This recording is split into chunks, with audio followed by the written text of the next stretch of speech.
semaine de Pâques, l'antienne d'ouverture.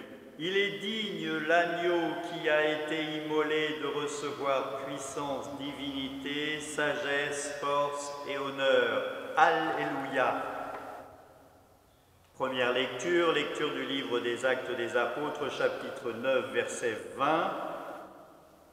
Psaume 116, allez dans le monde entier proclamer l'évangile.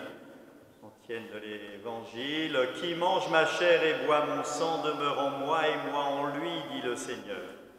Évangile de Jésus-Christ selon saint Jean, chapitre 6, versets 52 à 59. En ce temps-là, les Juifs se querellaient entre eux. Comment celui-là peut-il nous donner sa chair à manger ?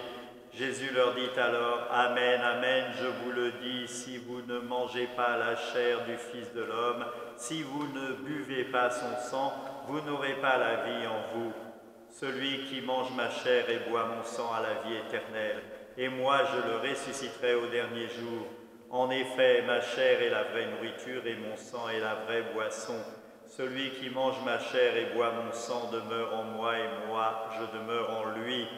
De même que le Père qui est vivant m'a envoyé et que moi je vis dans le Père, de même celui qui me mange, lui aussi vivra par moi. Tel est le pain qui est descendu du ciel, il n'est pas comme celui que vos pères ont mangé.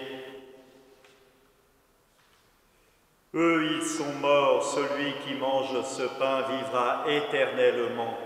Voilà ce que Jésus a dit alors qu'il enseignait à la synagogue de Capharnaüm. Acclamons la parole de Dieu. Louange à toi, Seigneur Jésus.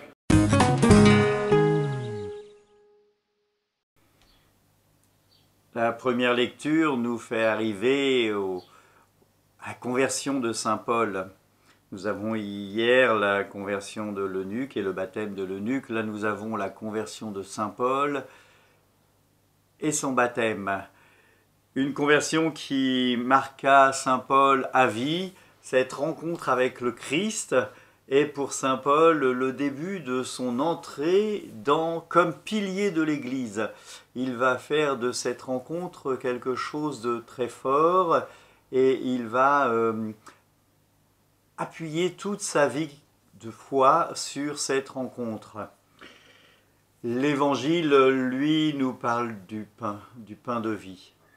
Jésus parle du pain de vie, mais les gens ne peuvent pas comprendre. En tout cas, ce qui est important, c'est qu'il en parle afin que le jour où il sera ressuscité ou le jour où les communautés chrétiennes se réuniront pour faire mémoire, eh bien, ils se rappellent que le Christ leur a offert ce pain de vie et que ce pain de vie est la nourriture essentielle du chrétien.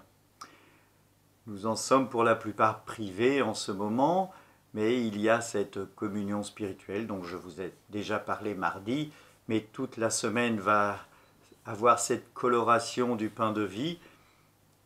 Il nous faut prendre le temps de réfléchir sur notre condition et sur cette qualité du pain de vie afin de vivre, peut-être lors des rouvertures d'église, notre communion réelle au corps du Christ d'une façon plus intense, plus personnelle et plus nourrissante. Que le Seigneur vous bénisse. Allez dans la paix du Christ. Nous rendons grâce à Dieu. Amen.